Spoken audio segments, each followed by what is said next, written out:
बिहार में लगातार बीजेपी को झटके से झटके लगते नजर आ रहे हैं। जी हां, एक बार फिर से एनडीए में टूट का माहौल बन गया है। जिस तरीके से पहले जेडीयू के नेता और बिहार के मुख्यमंत्री नीतीश कुमार को पलटी मारने में एक्सपर्ट बताया जा रहा था, तो अब ये टैग जल्द ही किसी और के नाम भी होने वाला है। चिराग पासवान पिछले कुछ समय से लगातार कह रहे हैं कि हमें इतनी सीटें चाहिए, अगर इतनी सीटें नहीं मिली तो हम अकेले बिहार में विधानसभा चुनाव लड़ेंगे। उनकी पार्टी की तरफ से कहा गया था कि 40 मिनिमम सीट होनी चाहिए और मैक्सिमम 147 सीट, इतनी तो हमें चाहिए ही चाहिए। तो बीजेपी अब यहां पर फंस गई है।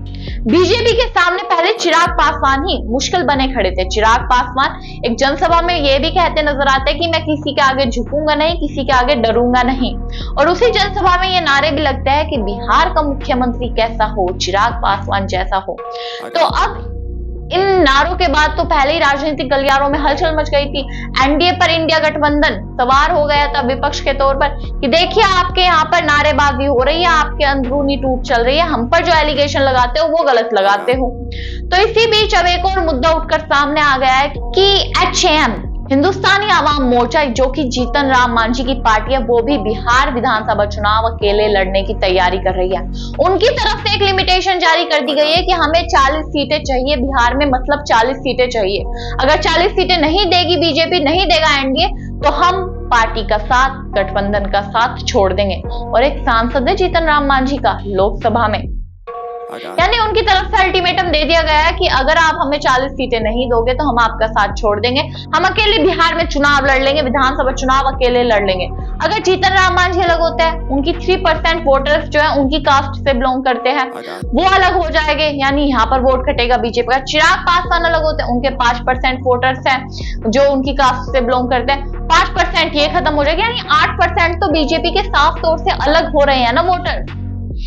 ये जो इंडिया गठबंधन पर एनडीए डायरेक्ट तौर पर एलिगेशन लगाता था कि उनके बीच में टूट है, आरजेडी और कांग्रेस टूट रही है सीट शेयरिंग को लेकर, अब वो बीजेपी अपने ही मुद्दे क्यों नहीं उठा रही?